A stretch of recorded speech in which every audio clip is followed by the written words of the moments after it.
Welcome to Alphanumeric, the fiction and poetry podcast featuring pieces selected from the award-winning NonBinary Review.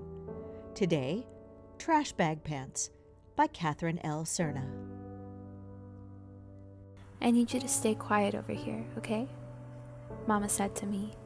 Her brown eyes were big and her eyelashes thick and clumpy with mascara. Why, Mama? I'm working over there. Here, I brought some toys for you. What do we have here? She pulled her backpack off her shoulder and opened the zipper. Look, I brought a doll for you and some building blocks and a coloring book. I don't want to play with those. Well, next time you can pick the toys, she said, and then seemed to think better of it because she smoothed my hair behind my ear. Don't be difficult, Mamas. It'll only be for a little while. Did you bring crayons? She checks inside the small pocket of the backpack, then the big one, then the water bottle compartment. Maybe you can just look at the pictures. Pretend you're mommy looking at one of her magazines, she said. I didn't say anything, but I picked up the coloring book.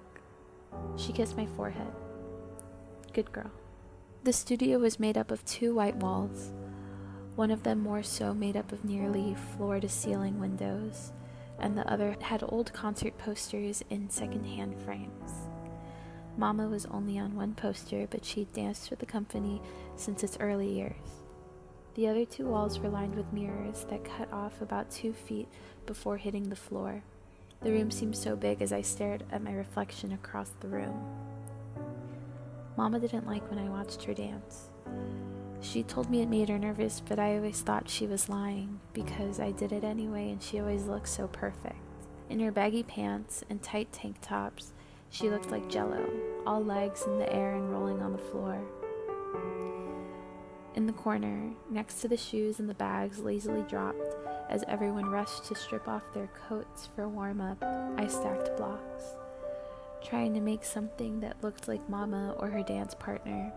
I didn't know his name, but Mama always called him Baby Cakes when she talked to him. She never talked about him when he wasn't there, at least not to me. They danced together every day. His hair was short and had a wave pattern. His skin was dark like chocolate. His eyebrows had a strong arch, and I remember thinking his eyes looked like planets. I used to think he looked at Mama like he loved her. She would gracefully wrap herself around him and seem to float into his arms when he'd lift her in the air. They were seamless, and I didn't think I knew how to describe it back then, but it was almost like when they were together you couldn't tell which parts were hers and which were his. They fit together so well. When he'd let her down, she'd said something about how strong he was, saying she was impressed because there was so much baby weight she was never able to shake. He'd wave her off and say, "What baby weight?" Sometimes they'd look over at me and wave, often resulting in a giggle or an overjoyed smile for me. When I was really young, I used to try and follow Mama around the dance floor. Sometimes they'd entertain me and let me pretend to be in the dance with them.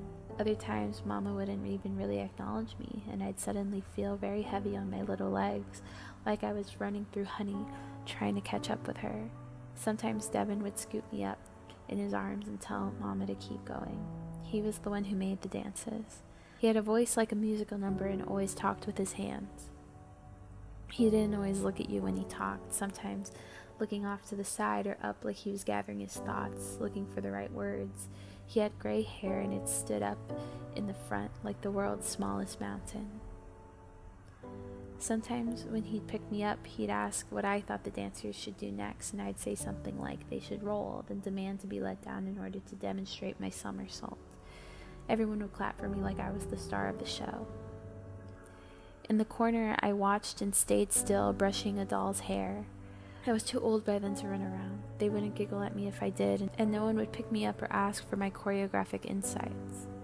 It's more of a ka-ka-ka push, Devin said, hopping forward on one foot, his knee bent 3 times, and then swinging his arms out in front of him like he was a child at a party gathering piles of candy off the table all for himself.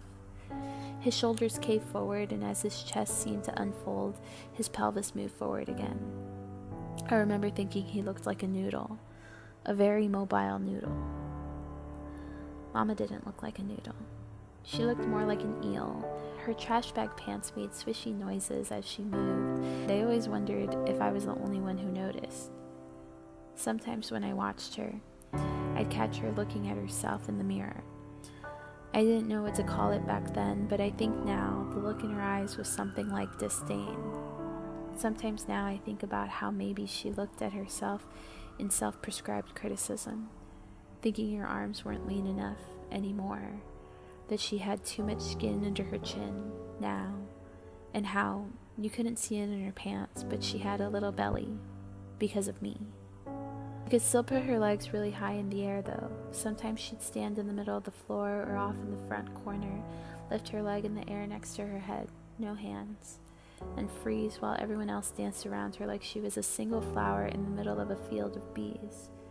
Maybe they wanted to be like her too, as much as I did. I used to bend my Barbies in all the shapes Mama would make with her body, but they never looked quite right. There was something missing. Maybe it was the plushness of her skin, or the light in her eyes, or the way that Mama, even when she was still, seemed to keep growing, moving, reaching further. There was an energy that kept rising off the tips of her fingers and toes. I used to swear I could see it, a little bit of light coming off her, electricity. After rehearsals, Mama and I would walk home, her hand around mine as we sped walk to the metro. Sometimes I thought I wouldn't be able to keep up. I tried to squeeze myself next to her, into her, as we passed people on the sidewalk. Knees and thighs bumped into my chest and shoulders. I wished to be smaller. On the platform, I watched Mama, and I watched people as they watched Mama. Men watched her. I followed the gaze of their hungry eyes to her face, her shoulders, her hips. I remember thinking she must be the prettiest person there. I remember hoping that someday people might watch me like that too. We never sat down on the metro benches. Instead, Mama would lead me by the hand to a pole and stand behind me, each of us wrapping a hand around the pole. I'd feel her thighs brush against my back as the car moved and we swayed to the rhythm of the route. Sometimes Mama would use her free hand to brush the top of my head, and I'd look up at her. Her skin seemed so dark around her eyes, and I wondered when the last time she got some rest was. Still, she smiled. There was a woman in a tight dress that ended at her upper thigh. She had earphones plugged into an MP3 player, and she smacked her gum loudly. Her cheekbones were lifted and blushed pink. Her curly hair was pulled into a ponytail and sat in a poof at the back of her head, a few strands hanging over the forehead like bands. Her skin, she'd been kissed by the sun. Her under eyes were bright. She was beautiful. She watched Mama too. We got off at 145th and walked the rest of the way to the apartment, Mama's hand still around mine. Her nails were chipped with navy blue polish. It matched the polish on her toes. It was summertime and her feet were clad with white strappy sandals. The paint on her toes wasn't chipped. You'd think it was a fresh set. Before home there was a McDonald's, and we'd walk in almost reflexively because we did every day. Mama ordered a Happy Meal for me, a burger with a side of fries. I whispered to her that I wanted a boy toy, and she ignored me. Maybe I spoke too quietly. I asked what she was getting, and again she said nothing. I thought my voice must be too small. When we were home, keys jingled in the doorknob, and the door opened, and the smell of nursery homes and prune juice filtered in as Nana walked through the room. Her frail body seemed to swim under her scrubs and cardigan. She carried 2 big tote bags, one on each shoulder. Sunlight leaked in through the cracks in the blinds, a dance of orange and gold. Mama came out of her room and leaned over the kitchen counter as if she was waiting for the perfect moment to say hello. I was sitting on the floor in the living room, my homework spread across the coffee table. Without a greeting, Nana said, "What'd you make for dinner?" Mama seemed to push her weight into her palms before whipping back around toward the room. Nothing yet. Nana huffed. "Figures." Mama doesn't turn around but says from the doorway of our room I was working on a new piece. For what? For the company. Why? I thought you were looking for a real job. Dance is a real job. That's what you've been telling me for years, and yet here you are, unable to move out, relying on the free food and free daycare you get here. Hey, don't disrespect me in front of my kid. She stepped forward. It was like a dance between the two of them, stepping in patterned circles around each other in the kitchen. Please. What would you know about dance? Look at what you've done with your life. No me vas a faltar el respeto en mi propia casa, Isa. Nana pointed. You're wasting your time at the company. If they wanted you full time, they would have given it to you. And they're not going to give it to you. Not when you look like this. Mama scrunched up her face like she wanted to say something else, but she didn't. She walked back to our room and shut the door. I watched myself in the mirror now, nearly 3 decades later, at the ripe age of 36. Getting dressed in the morning seems like it should be a simple feat. You do it every day, just like you brush your teeth in the morning, or you start your car, or open the Instagram app on your phone. Mundane, uncomplicated, predictable. But I watch myself in the mirror now, like I do every morning, and it is anything but mundane and uncomplicated and predictable. I study the curves on my body, the grooves in my legs, the extra skin around my midsection and under my chin, and I try to remember what I looked like a week ago, or a month, or a year. How much has my body changed? Is this what I've always been? Are my eyes playing tricks on me? I watched myself in the mirror, topless, the button of my pants undone and my belly hanging out. I think of my mother. I think of watching her dance and watching her watch herself dance. I think of her getting ready in the morning. I imagine the tears she held back when she realized her size 2 pants would never fit her again. I think of the bin of her old clothes in the back of my linen closet that will never fit my size 12 body. I think of my mother's mirror.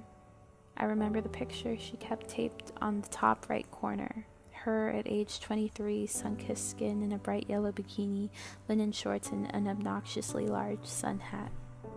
23, right before she had me. I think of her voice, a subtle crack as she tried to fight the fluctuation of her tone, as she peeled herself out of those size 2 pants and said, I need to get back to that. I wonder if she already knew then that she never would. The first time I went to the Olive Garden, or the first time I remember it, I was 7. Mom had just finished 2 weeks of performances the night before. I don't think I knew it then, but the dance was about mass incarceration, and I often watch the old DVD on the dusty video player when I miss her. Mama loved the Olive Garden. She always ordered the same thing, endless chicken gnocchi soup. She used to say she could only allow herself to eat so good after a good show. I used to get spaghetti. Even when I got older and my palate could handle more complicated flavors, I got spaghetti. Now when I go alone after work or with friends or coworkers, I still order spaghetti. When my first boyfriend broke up with me, my mom said there was an exception to her rule. If you're really, really sad, you deserve a good, expensive meal. We sat in a booth. I was 13 and James, a boy in the grade above me, had told me he was moving and had to break up with me. The following day, he had a new girlfriend. I don't remember her name, but I remember her arms seemed so much thinner than mine, and her eyes seemed elongated and angled upward, like she could put a spell on you with a glance. I kept waiting for the day I could relish in their breakup, but it never came. He never moved away. I don't want to eat, I said. You deserve to eat your feelings a little, Peach. No, I don't. My mind took me back to my bedroom mirror that morning, realizing how round my hips were compared to the rest of me, and thinking I looked like a secretary, thinking I looked like someone else's mom instead of my own. Maybe he doesn't like me anymore because I'm too fat. Maybe that's why no boys like me. Now why would you think that? You're perfect. I didn't say anything, but I watched her chase the gnocchi with her spoon. I thought of the tears in her eyes when her size 2 pants didn't fit her. I thought of what she must think of herself. and I thought about what she must really think of me. This has been Trash Bag Pants by Katherine Serna. Our music was Piano Moment by Daddy's Music, provided by Pixabay.com. Alphanumeric is a production of Zoetic Press and is mixed and mastered by our crack producers Madison Ellingsworth and Joya Taft-Dick. You can get our newest issue, Non-Binary Review, issue number 34, Lies for Children, in a 3-format bundle that can be read on any device by going to zoeticpress.com. If you love us as much as we love you, please support us by going to Apple Podcasts and giving us a rating and leaving us a swell review. We'd appreciate it more than dancers appreciate a good choreographer. You should also subscribe so you don't miss a single episode. Non-Binary Review, because humans are hardwired to tell stories.